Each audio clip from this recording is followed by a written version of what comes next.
A 3-year-old boy sat alone on a bench in Chicago's Union Station at 7 p.m. on November 8th, his small fingers clutching a worn teddy bear as passengers rushed past without a single glance. The temperature outside had dropped to 0 degrees Celsius, and the wind from Lake Michigan cut through the glass doors like invisible blades, carrying the metallic scent of frozen water and diesel fumes. Tyler's left leg bore an orthopedic brace that reflected the harsh fluorescent lights overhead, creating small prisms of white across the polished floor. His blonde hair fell across his forehead in unwashed strands, and his blue eyes tracked each departing train with mechanical precision, counting the seconds between arrivals. The massive clock above the departure board showed 19:47, its brass hands moving with audible clicks that echoed through the vaulted ceiling. Around him, the station thrummed with life, businessmen shouting into phones, families dragging suitcases, vendors closing their kiosks with metallic clangs that made him flinch. His father had left him here at 4:30 p.m., when golden afternoon light still streamed through the western windows, and the station smelled of coffee instead of cleaning solution. The promise had been simple. Stay right here, buddy. Daddy's getting our tickets. Then we're going somewhere warm. Those words now felt like smoke. Impossible to hold. Tyler pressed the teddy bear against his chest, feeling the worn fabric where the stuffing had flattened from years of anxious squeezing.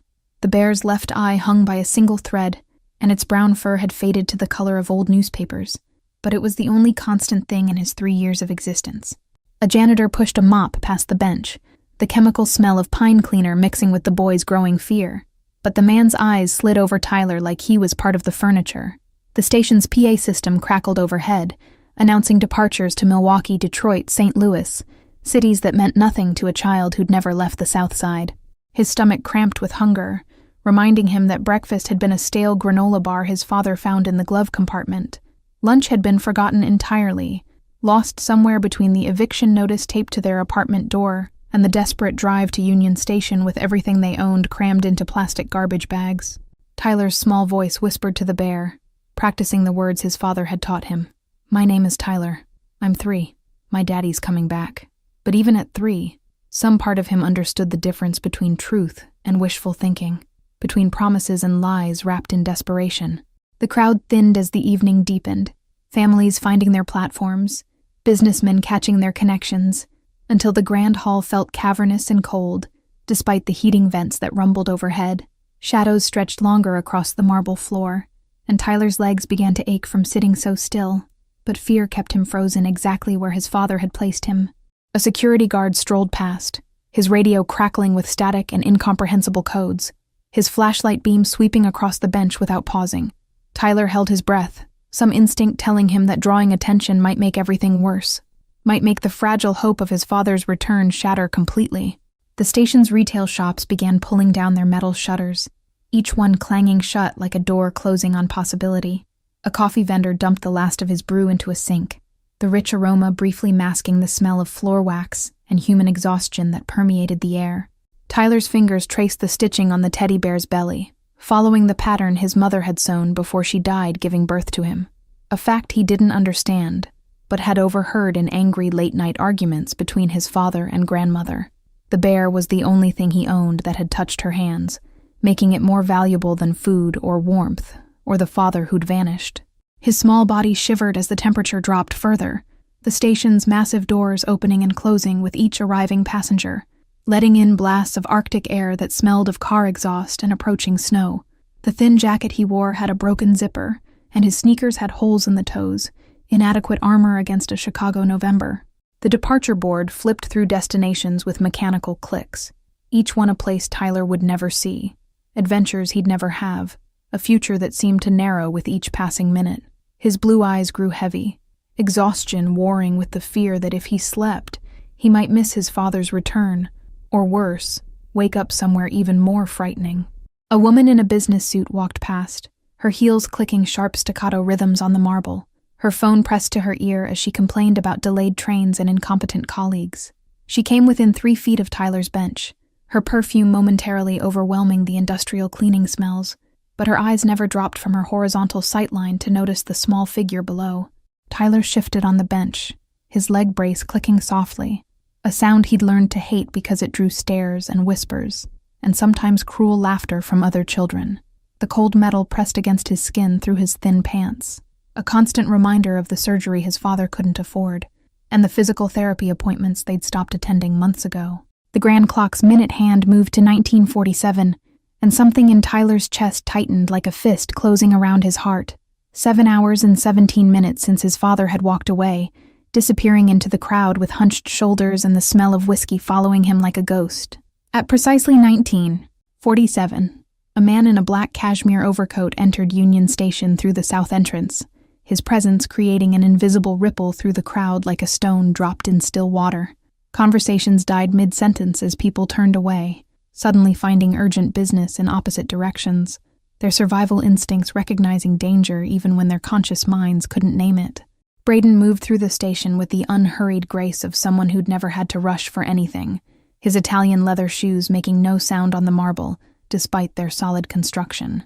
The overcoat hung perfectly from his shoulders, custom-tailored to conceal the weapon he carried, and emphasize the athletic build beneath, while a gray scarf wrapped once around his neck suggested wealth without ostentation. His armored Mercedes had died 2 miles from the station, something about the electrical system that his driver couldn't fix with the tools on hand. The decision to continue on foot and catch a taxi had been unusual. Braden hadn't taken public transportation in 15 years, not since he'd risen from enforcer to the man who gave the orders that made the city bend. The station's usual nighttime energy felt muted, as if someone had turned down the volume on human activity whenever he passed. A police officer near the information booth suddenly remembered paperwork that needed attention elsewhere, and a group of teenagers who'd been loitering near the vending machines scattered like pigeons before a cat. Braden's destination was the taxi stand on the station's north side, a simple journey that should have taken 3 minutes through the main concourse.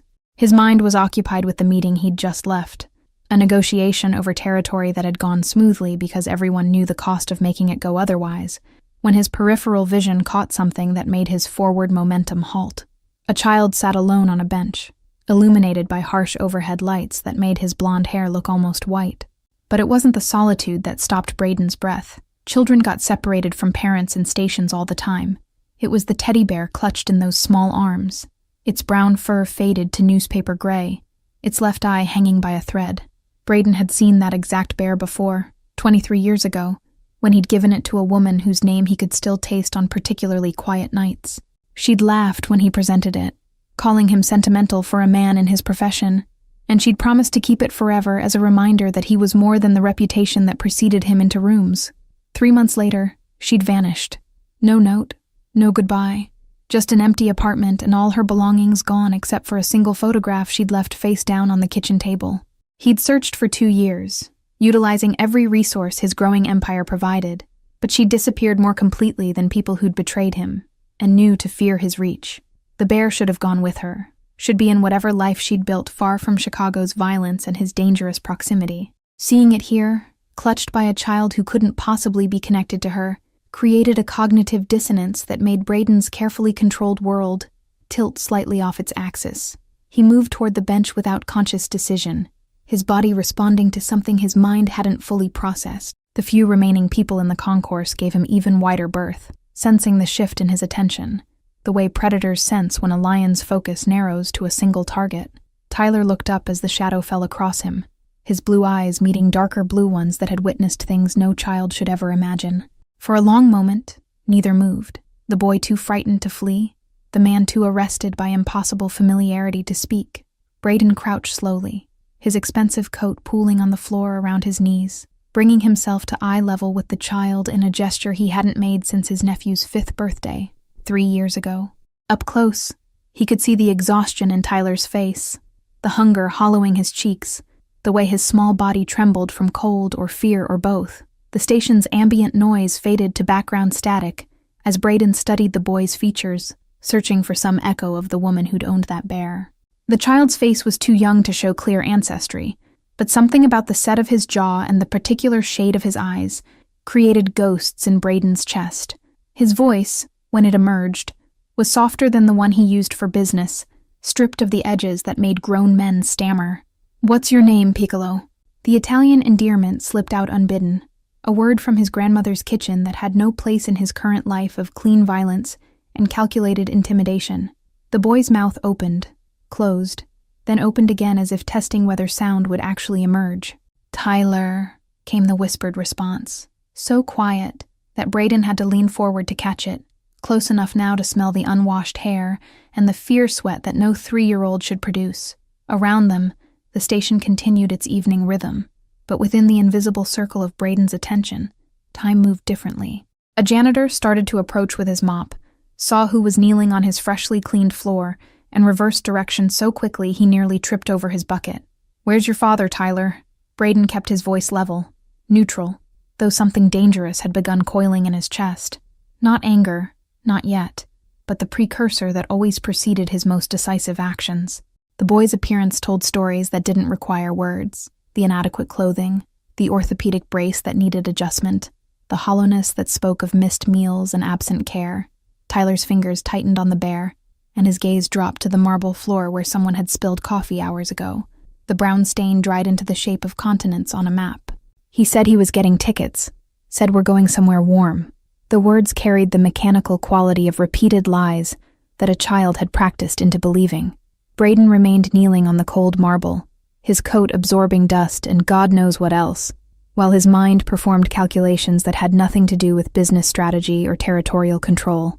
The station's clock ticked over to 1950, and he understood with sudden clarity that this child had been waiting far longer than any ticket purchase required. That somewhere warm was a destination that existed only in desperate promises. He looked at the teddy bear again, at the specific pattern of wear on its belly, where someone had sewn careful stitches in white thread against brown fabric. His chest tightened with a certainty he couldn't explain and wouldn't question. This bear was the one he'd given away, which meant this boy was connected to the woman who'd vanished, which meant letting him disappear into Chicago's broken foster system was categorically impossible. Tyler's blue eyes lifted back to his, and Braden saw something there that struck harder than any revelation about the bear. The boy wasn't crying, wasn't begging, wasn't doing any of the things abandoned children typically did. He was simply waiting with the patience of someone who'd learned early that tears changed nothing, and hope was a luxury measured in minutes. A security guard appeared at the edge of Braden's peripheral vision, his hand moving toward the radio on his belt before recognizing who knelt before the bench. The hand dropped immediately, and the guard's face went carefully blank, but not before Braden caught the flash of concern about the child mixing with the fear about approaching a man whose displeasure could end careers and sometimes lives. "How long have you been sitting here?" Braden asked, though the answer was already written in the boy's exhausted posture and the way his small body had begun to list sideways, like a ship taking on water. Around them, the station's lights seemed to brighten as the exterior darkness deepened, creating a theatrical effect that felt inappropriate for what was unfolding. "Since the sun was up," Tyler whispered, and the simple honesty of it, no exaggeration, no plea for sympathy, just fact, made something crack in Braden's carefully maintained emotional armor. He'd built an empire on reading people, on understanding motivation and leverage, and the precise pressure points that made humans bend.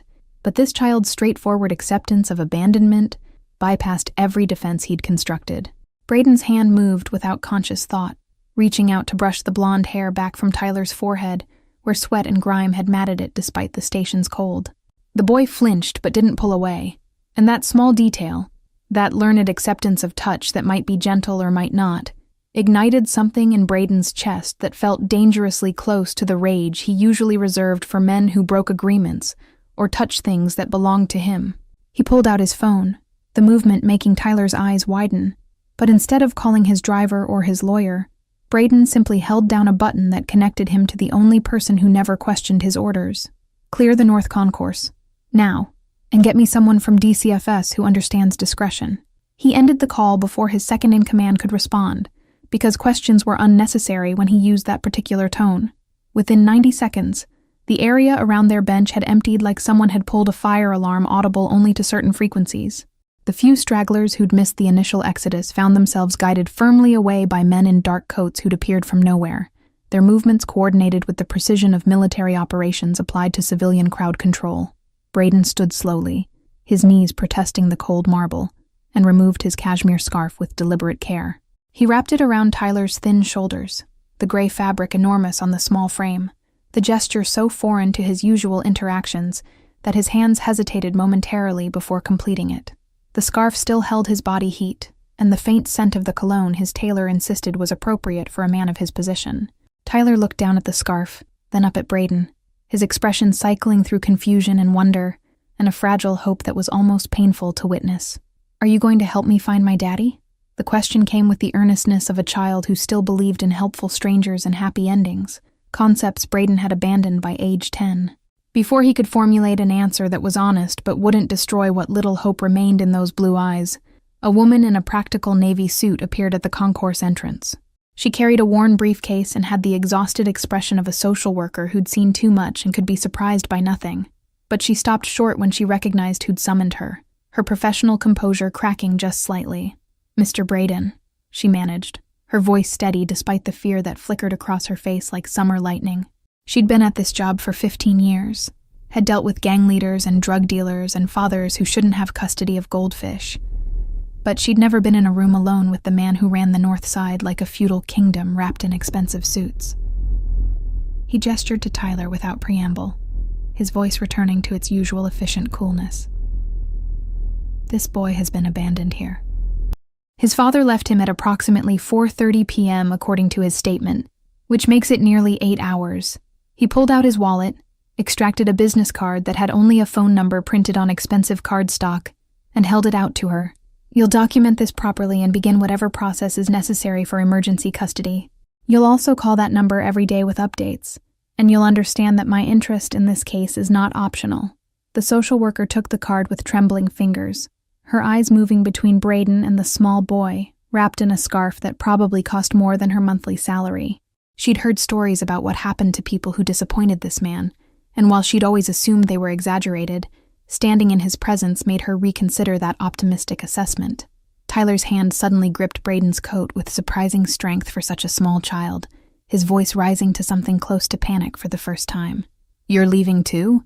The question carried betrayal that hit harder than it should, this child's assumption that every adult eventually walked away, that protection was temporary and promises were lies waiting to be revealed.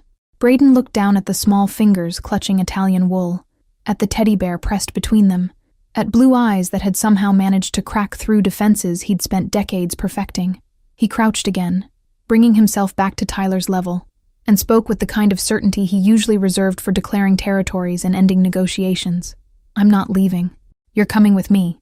The words emerged before his rational mind could intervene, before he could calculate the complications or question the wisdom of attachment to a 3-year-old who represented mysteries he'd stopped trying to solve years ago.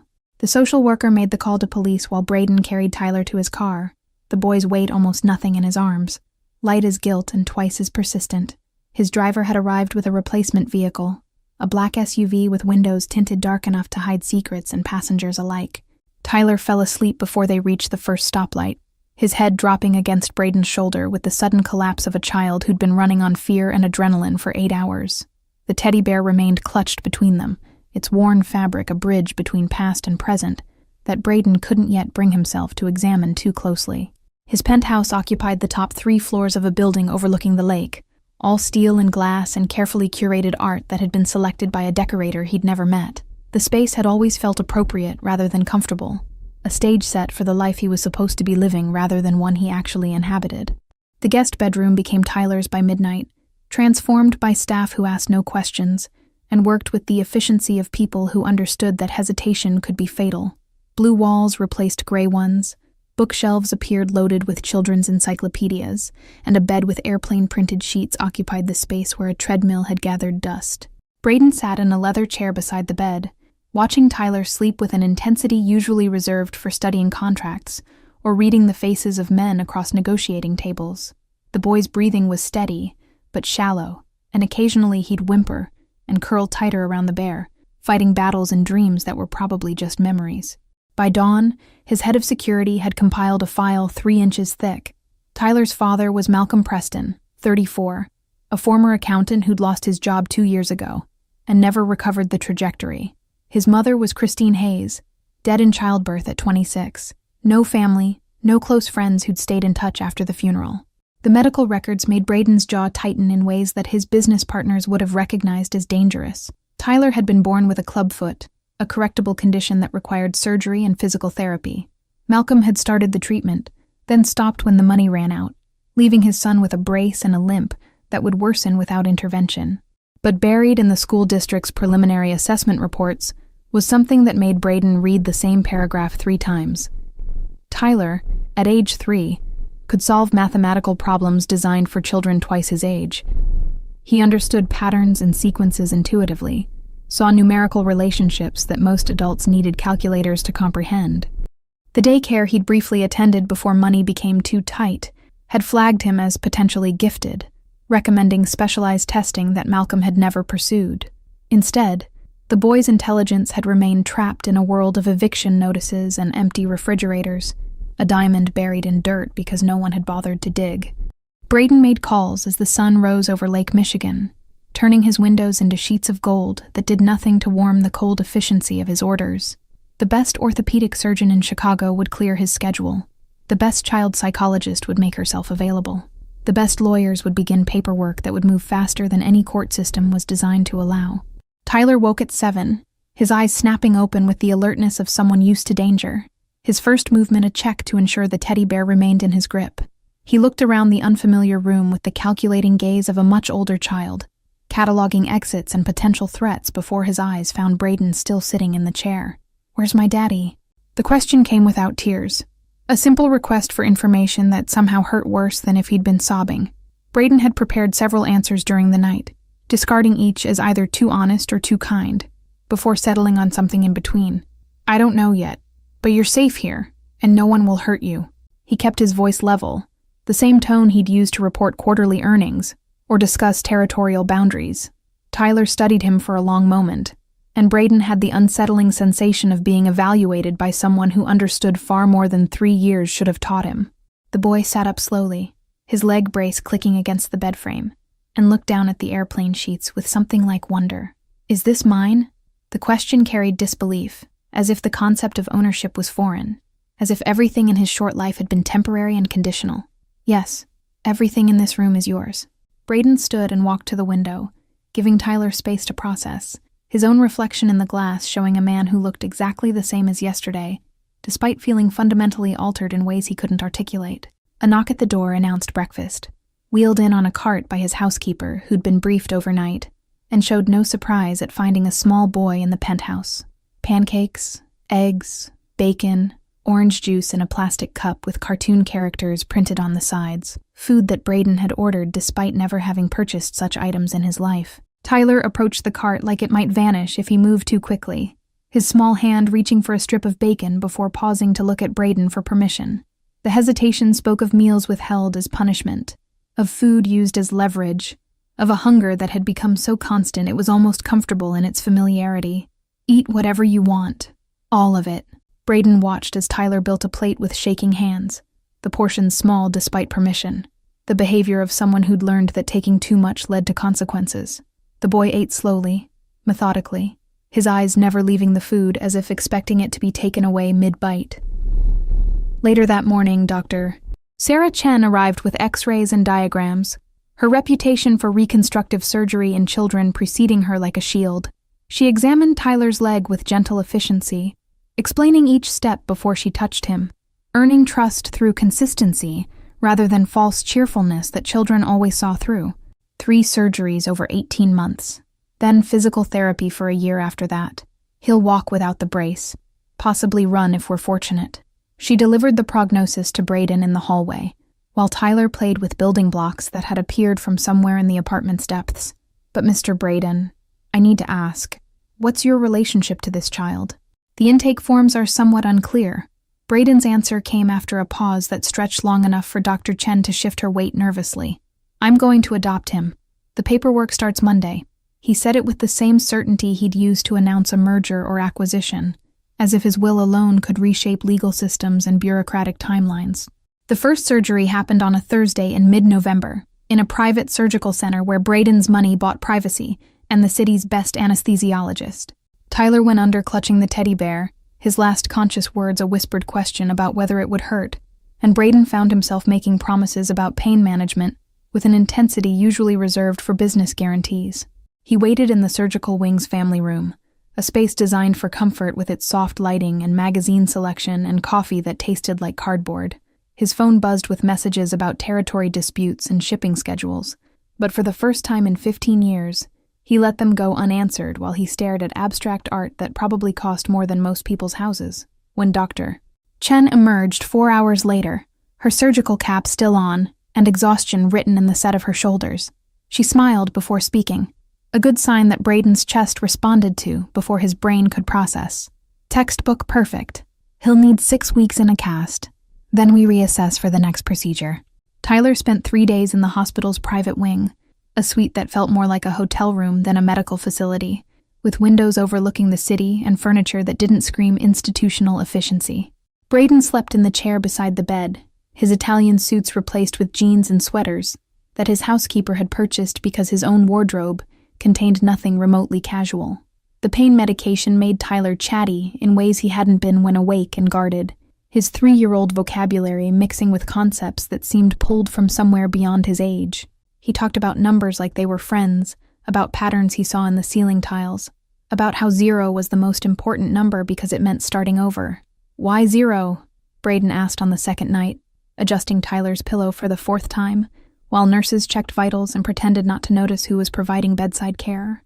The question came from genuine curiosity, rather than polite interest, this small boy's perspective somehow more compelling than the economic theories he studied for business. Tyler's eyes were heavy with medication, but focused with the intensity that Braden was learning meant his mind had locked onto something important. Because 0 means nothing bad happened yet. It's like before mistakes. Before people leave, it's the number where everything's still okay. The explanation came in pieces, separated by yawns, but the philosophy behind it hit Braden like a punch from someone who'd learned to find power in unexpected places. They returned to the penthouse on Sunday evening, Tyler navigating his new cast with the determination of someone used to physical limitations, the teddy bear now wearing a small cast of its own that a pediatric nurse had created from gauze and tape. The apartment felt different with a child in it, as if Tyler's presence had rearranged molecules and made space breathe differently. That first night home, Braden carried Tyler to bed and turned to leave, assuming his duties ended at the doorway. But a small hand caught his sleeve, the grip weak but insistent, and Tyler's voice came small and frightened in the darkness that expensive curtains made absolute. "Can you stay? Just until I sleep?" The request carried shame, as if asking for comfort was weakness, as if he expected rejection or annoyance. Braden had dismissed grown men with empires at stake, had ended conversations that determined the fate of neighborhoods, but he couldn't walk away from those words. He sat on the edge of the bed, his weight making the mattress dip, and found himself asking a question that surprised him with its gentleness. "What do you want to talk about?" He expected cartoons or toys, or the simple topics that filled children's minds, not prepared for Tyler to launch into an explanation of prime numbers. They're special because they can't be broken into smaller pieces. They only divide by themselves. And 1. Tyler's small fingers traced patterns on the blanket, counting invisible sequences, his cast propped on a pillow that Braden had positioned with more care than he'd known he possessed. Like 7 or 11, they're whole all by themselves. The explanation continued, mixing mathematical concepts with the kind of metaphorical thinking that shouldn't exist in a 3-year-old brain. Braden listened, occasionally asking questions that Tyler answered with such earnest enthusiasm that something in his chest ached with unfamiliar warmth, as if emotions he'd locked away were escaping through cracks this child had somehow created. "Why do you like numbers so much?" Braden asked when Tyler paused to yawn, his small body fighting sleep with the stubbornness of someone who'd learned that unconsciousness could mean abandonment. The room smelled of the lavender spray his housekeeper had added to the sheets, mixing with the antiseptic scent that still clung to Tyler's cast. Tyler's answer came slow, thoughtful, his eyes already half closed but his mind still processing. Numbers don't lie. 2 + 2 is always 4. It doesn't change because someone's mad or drunk or decides to leave. It's always true, every time, no matter what. The words carried weight beyond their mathematical accuracy, revealing a worldview built on finding constants in chaos. Braden felt something crack further in his chest, this child's need for reliability and truth speaking to the parts of himself he'd buried under years of calculated violence and strategic relationships. He reached out without thinking and smoothed the blonde hair back from Tyler's forehead, the gesture feeling both foreign and necessary, his hand remembering gentleness he'd thought he'd trained out of himself. "What if I taught you more? About numbers. The offer emerged without planning, born from some instinct that this child's intelligence deserved nurturing rather than neglect. Tyler's eyes opened slightly, hope and suspicion warring in the blue depths that had already seen too much disappointment to accept promises at face value. Every night? The question came with such careful neutrality that Braden understood Tyler was protecting himself against inevitable disappointment, already preparing for the moment when this new stability would shatter like all the others. The boy's hand still clutched the teddy bear, knuckles white with the grip of someone holding their only anchor in a storm. The routine established itself over weeks that turned to months, Braden's evenings restructuring around Tyler's bedtime, and the mathematical discussions that had become their shared language. Winter deepened outside the penthouse windows, Lake Michigan freezing in sheets that groaned and cracked like artillery fire, while inside they built empires of numbers and equations. Dr. Chen performed the second surgery in January, and the third in March, each one successful beyond textbook expectations. Tyler's leg straightening degree by careful degree. The orthopedic brace came off in early April, replaced by physical therapy 3 times per week at a clinic that Braden had essentially purchased through strategic donations. The therapist was named Harper Quinn, 28, and fresh from a pediatric sports medicine fellowship, her competence immediately apparent in the way she assessed Tyler's gait and designed exercises that felt like games. She lasted 3 weeks before her engagement to another doctor pulled her to Boston, leaving the clinic scrambling to find a replacement who could handle their most important patient. The new therapist arrived on a Tuesday morning in late April, when magnolia trees were finally blooming along Michigan Avenue, and the air smelled of melting snow and distant lake water. Braden had stayed for the appointment, his presence in the therapy gym making staff nervous, despite the months they'd had to adjust to his involvement in Tyler's care. She walked in carrying a worn leather briefcase and wearing a gray wool coat despite the warming temperatures. Her dark hair pulled back in a style that suggested efficiency rather than fashion. Her name was Isla Montgomery, and the file his security team had compiled said she was 36, widowed at 32, possessed a PhD in applied mathematics alongside her physical therapy credentials. What the file didn't capture was the way she moved through the space with quiet confidence, her eyes taking in Tyler's cast removal scars and compensatory muscle development before she'd spoken a single word. She crouched to his level without the exaggerated cheerfulness that made children distrust adults, her voice pitched low and matter-of-fact. "I'm Isla. I'm going to help your legs get stronger so you can run if you want to."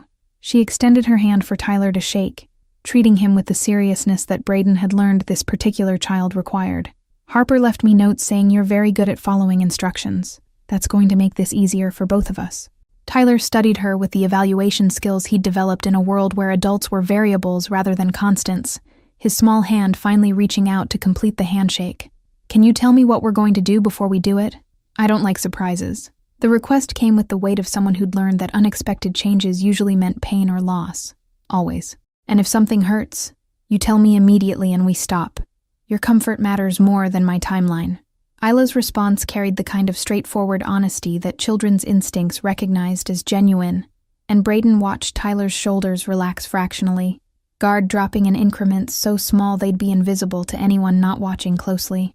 The session progressed with careful precision, Isla explaining each stretch and exercise while Tyler listened with the focus he usually reserved for mathematical proofs. She asked about his favorite subjects, and when he said numbers, her face lit with recognition that went beyond polite interest, as if she'd found something unexpected and valuable in a place she hadn't thought to look. What kind of numbers? Primes?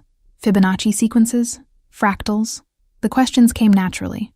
No condescension in her tone, just genuine curiosity about a 3-year-old's mathematical interests. Braden found himself watching her instead of Tyler, noting the way her hands moved with controlled grace, and her voice never rose or fell into the exaggerated registers people used with children they didn't respect. Tyler launched into an explanation of prime numbers that segued into why circles were perfect, and how infinity wasn't scary if you understood it was just a concept rather than a destination. Isla listened while guiding him through leg lifts, her attention never wavering even when the clinic director appeared in the doorway and retreated quickly upon seeing who was present. When the session ended, Tyler's face was flushed with effort, but glowing with something Braden recognized as intellectual satisfaction, the pleasure of being heard and understood by someone fluent in his particular language. Isla wiped down the exercise mat and made notes in her tablet, her movements economical and assured. He's brilliant. You know that, right? She directed the comment to Braden without looking up, her tone suggesting statement rather than question. The way he conceptualizes spatial relationships and patterns, that's not typical development. That's genuine gifted intelligence hiding behind age-appropriate vocabulary. Braden moved closer, his expensive shoes silent on the rubber gym flooring, drawn by something in her voice that suggested she saw Tyler as a person, rather than a patient or opportunity. His previous situation didn't encourage academic development. I'm working to change that. The admission came easier than expected, this woman's directness somehow bypassing his usual careful word selection. Good. Kids like Tyler need advocates who understand that intelligence without emotional support creates problems rather than solving them. Isla closed her tablet and finally met his eyes, her gaze steady and measuring, apparently unbothered by his reputation or the way people typically flinched from direct contact. He also needs consistency. I assume you're not planning to disappear? The question carried challenge wrapped in professional concern, and Braden felt something shift in his chest, not offense at being questioned, but respect for someone who'd prioritize a child's welfare over fear of consequence. I'm adopting him. The court date is set for June. He delivered the information with the finality of someone unused to having his decisions questioned, but softened by context that suggested explanation rather than dismissal. Isla's expression flickered with surprise before resetting to professional neutrality, but not before Braden caught something that looked like approval in the slight upturn of her mouth. Then he's fortunate. Most kids in his situation fall through cracks that the system pretends don't exist. She gathered her coat and briefcase, movement suggesting their interaction was ending despite something in the air between them that felt unfinished. Same time Thursday? Tyler's voice interrupted, small and hopeful, his hand finding Braden's automatically in the way he'd started doing when uncertain or seeking reassurance. The gesture still surprised Braden every time, this casual assumption of protection and permanence from someone who'd learned early that neither was guaranteed. Thursday's session became Fridays, which multiplied into 3 appointments weekly as Tyler's progress accelerated beyond standard recovery timelines. Isla brought different exercises each time, challenging his growing strength while explaining the biomechanics in terms that satisfied his need to understand the why beneath every instruction. By mid-May, Tyler was walking without a limp, his gait smoothing into something that resembled typical childhood movement rather than compensated injury. Braden watched from the observation area, ostensibly reviewing contracts on his tablet, but actually tracking every interaction between therapist and patient with attention he couldn't quite justify as mere parental concern. Isla started arriving 15 minutes early, using the extra time to discuss Tyler's mathematical interests, with a depth that went beyond polite conversation. She'd bring puzzles and logic problems disguised as warm-up exercises, her face lighting with genuine pleasure when Tyler solved them faster than she'd anticipated, sometimes using methods she hadn't considered. The clinic director mentioned casually that Isla usually maintained strict professional boundaries, never socializing with patients' families outside scheduled appointments. Yet here she was, accepting Braden's invitation to coffee after a particularly challenging session where Tyler had finally mastered single-leg balance exercises that had frustrated him for weeks. They sat in a cafe 3 blocks from the clinic, Tyler coloring geometric patterns at the table while consuming hot chocolate with whipped cream that left a mustache across his upper lip. Isla ordered black coffee and wrapped both hands around the cup, despite the May warmth, a gesture that Braden recognized as comfort-seeking, rather than cold-fighting. You studied mathematics before physical therapy? He asked the question he'd been holding since reading her file, curiosity overriding his usual practice of pretending ignorance about information he'd acquired through investigation. Her Ph.D. dissertation had been on fractal geometry applications in architectural design, published by MIT Press and cited in journals he'd needed a translator to understand. Isla's hands tightened fractionally on the cup, her eyes tracking Tyler's crayon movements before returning to meet Braden's gaze directly. I taught university mathematics for 6 years. My husband was an architect. We were collaborating on a research project about structural optimization using natural patterns. The past tense carried weight that didn't need elaboration, grief compressed into grammatical choices. He died 4 years ago. Aneurysm. No warning, no goodbye, just a Tuesday morning that started normal and ended with hospital fluorescence and doctors using words like unsurvivable. She delivered the information with the flatness of someone who'd told the story enough times that emotion had worn smooth, but her knuckles whitened against the ceramic in ways that suggested the polish was surface rather than depth. Braden understood that particular kind of loss, the violence of normalcy interrupted, though his own ghosts wore different faces and carried different crimes. "And you changed careers because mathematics reminded you of him?" The question came gentler than his usual interrogation style, this woman's honesty somehow earning reciprocal vulnerability he rarely offered. "Because sitting in a university office solving theoretical problems felt like living in a mausoleum. Physical therapy is concrete. People arrive broken and leave functional. The progress is measurable, the impact immediate." Isla's voice steadied as she spoke, finding solid ground in explanation. "Plus, the math is still there. Biomechanics is applied geometry. Gate analysis is pattern recognition. I didn't abandon it. I just found a version that bleeds less." Tyler looked up from his coloring, his blue eyes moving between the two adults with the assessment skills that constantly surprised Braden with their accuracy. "Isla's sad like you used to be, Papa, before you smiled more." The observation came with childish bluntness, no filter between perception and speech, and both adults froze as if caught in something neither had acknowledged. The Italian word slipped out before Braden could stop it.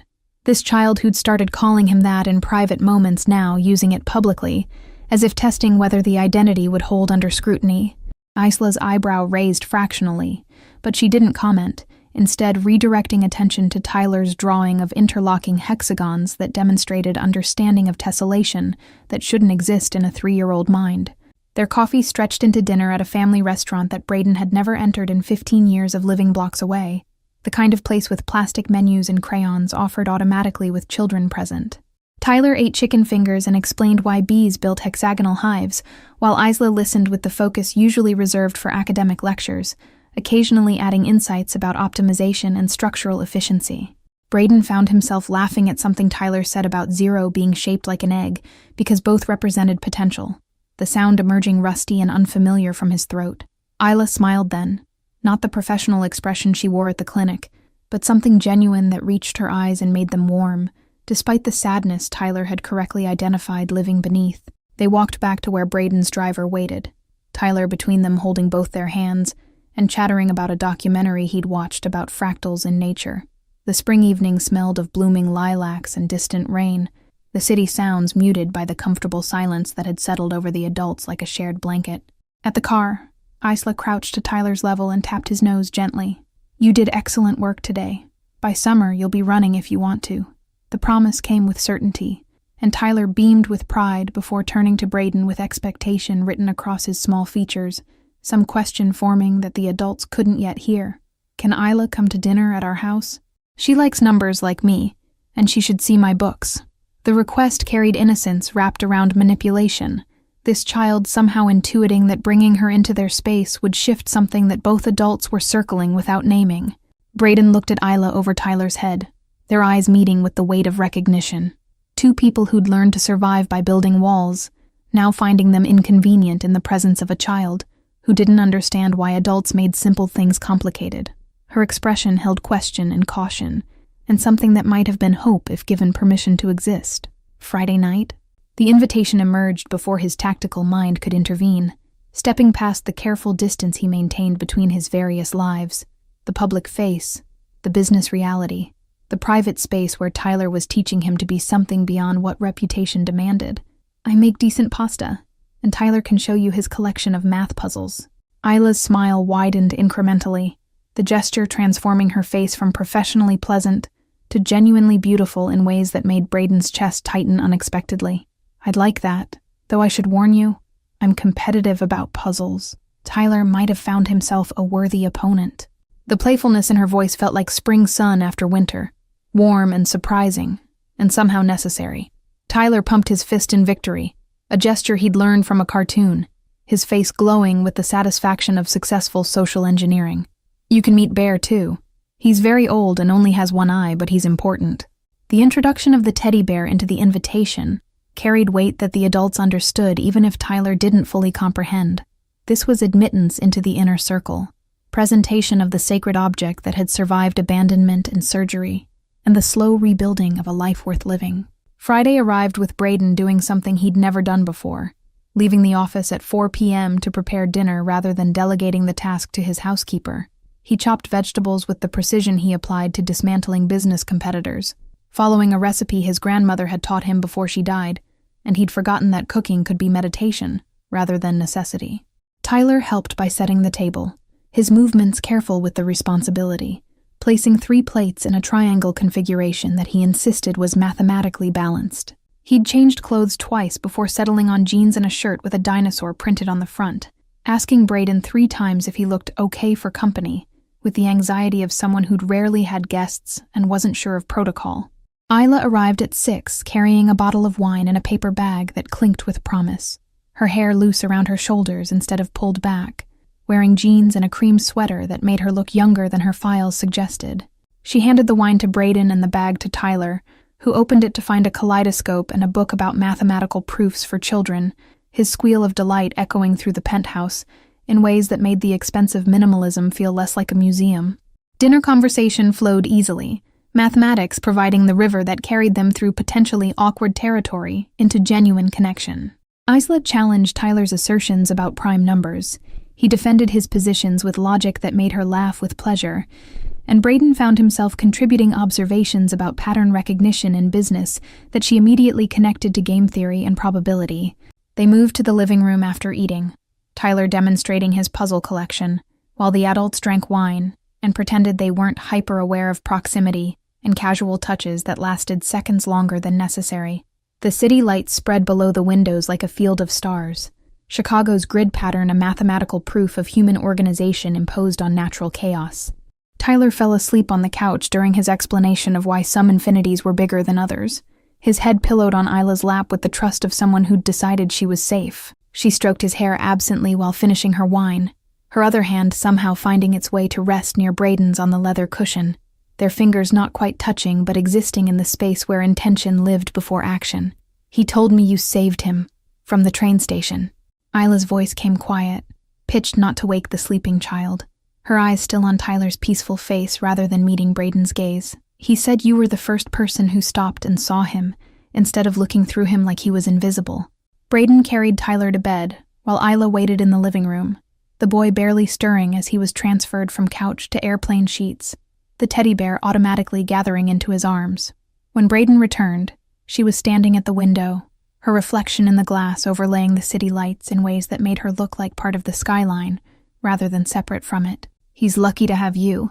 Not many men would stop their entire life for a child they found by accident." She spoke to his reflection rather than turning, her voice carrying something that sounded like testing, as if his answer would determine whether this tentative connection had foundation or was built on sand. It wasn't entirely accident.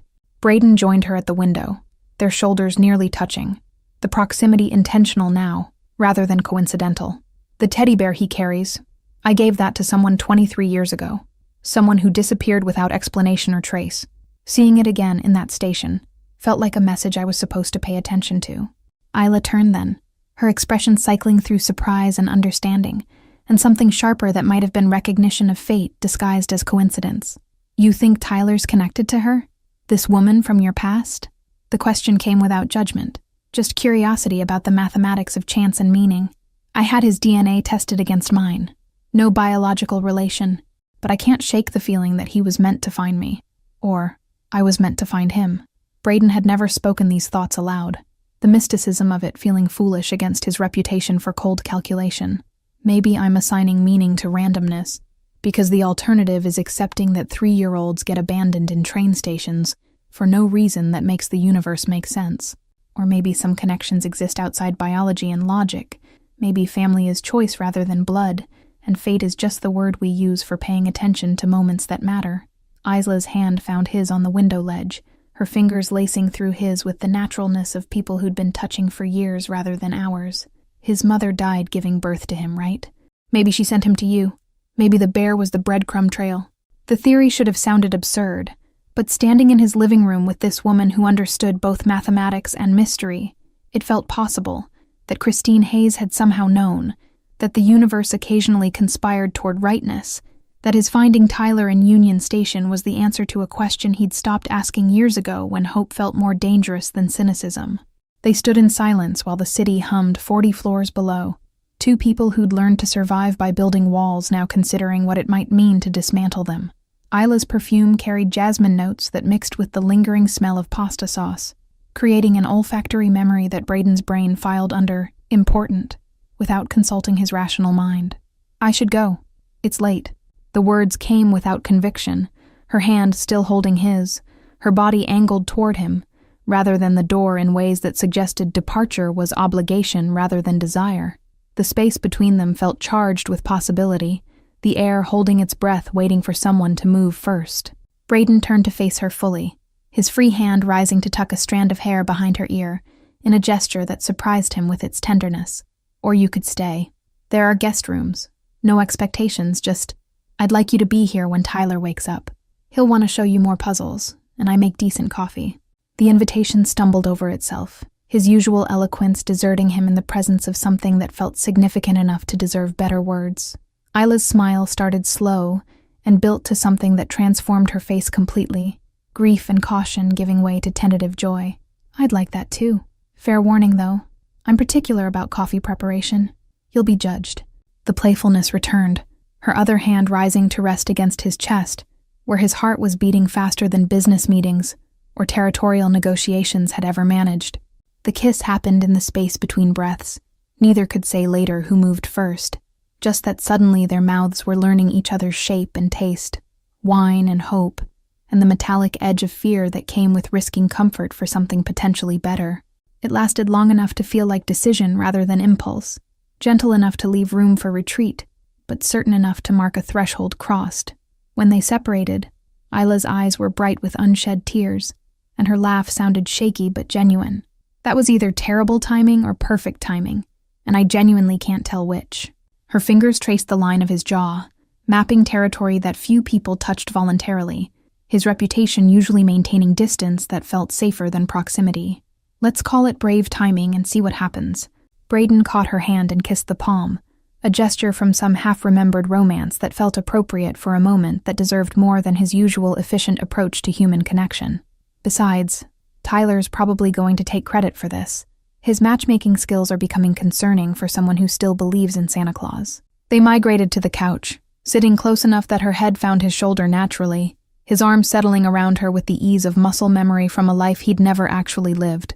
The city lights provided ambient glow sufficient for comfort without glare, and the silence between them held conversation without words.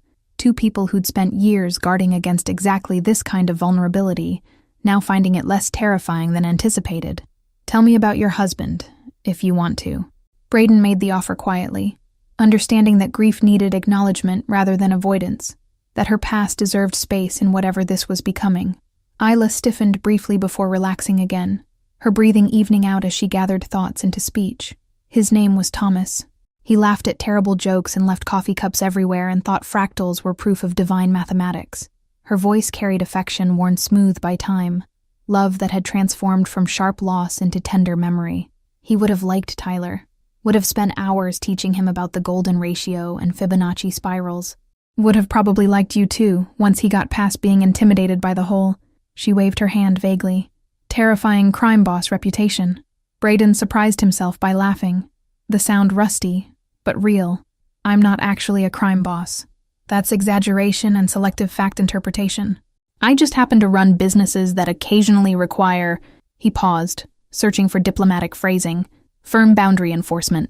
"Right, and I occasionally require firm boundary enforcement when patients don't do their exercises. We're basically the same." Isla's dry tone made him laugh again.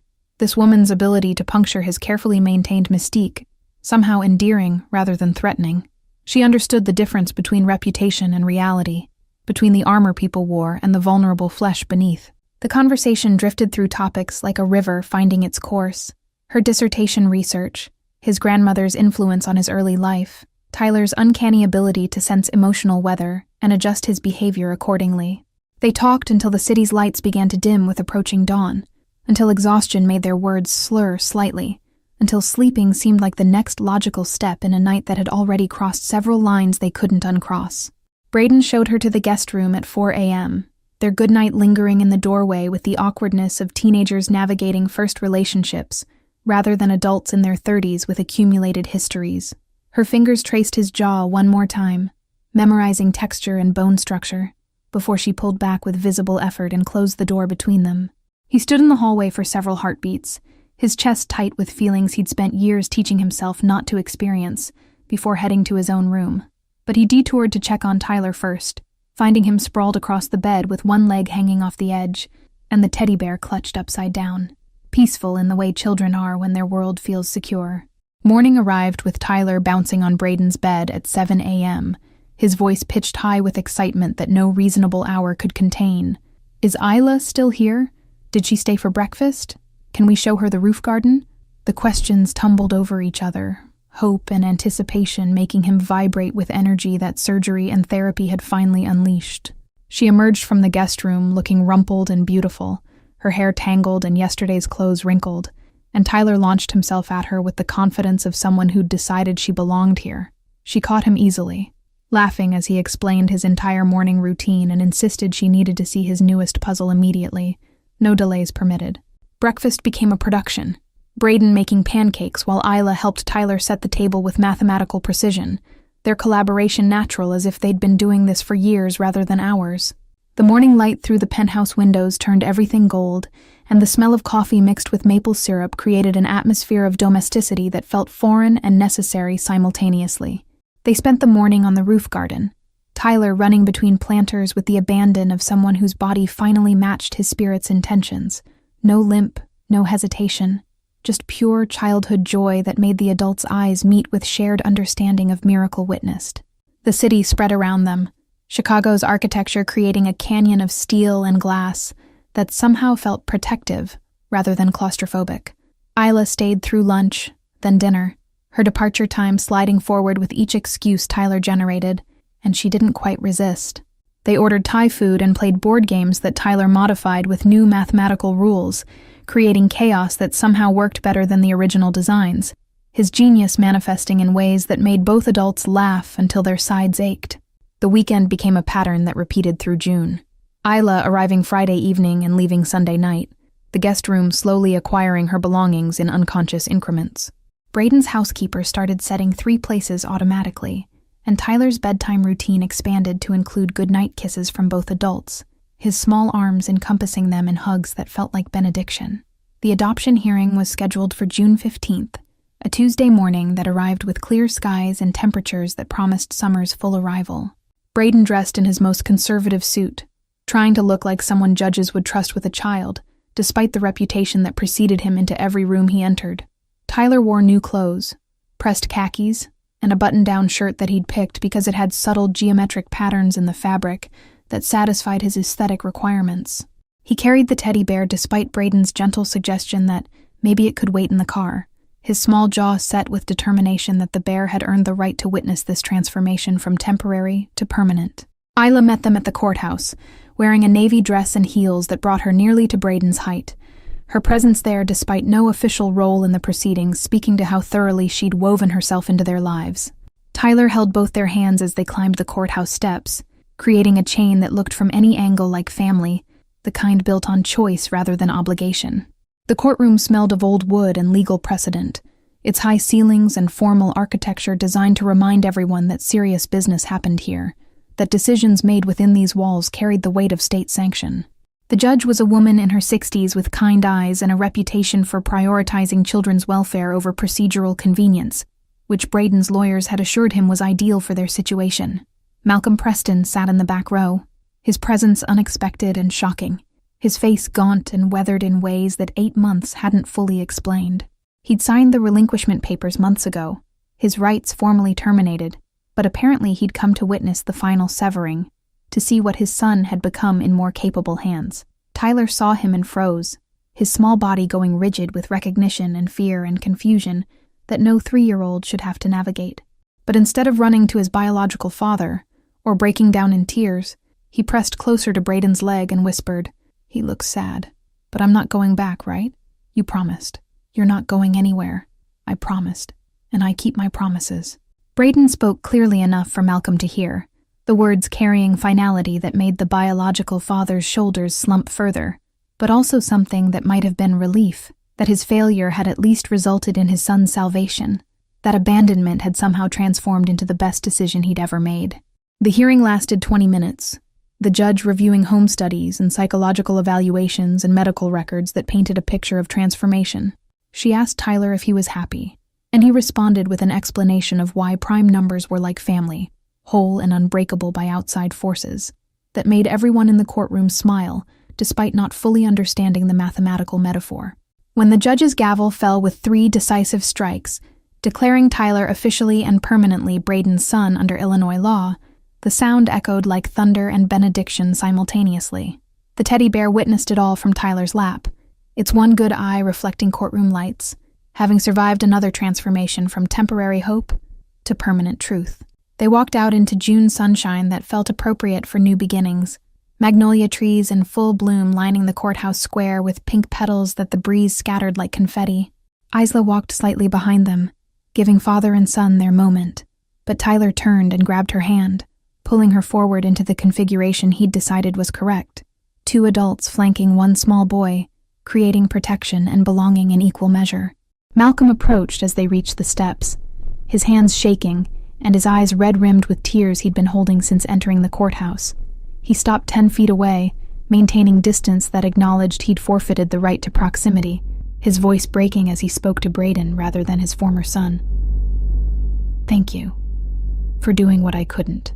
For seeing him when I'd stopped looking." The words came raw and honest, stripped of pride or excuses, just simple acknowledgement of failure and gratitude for rescue. He deserves everything you can give him. He always did. I just couldn't be the person who delivered it.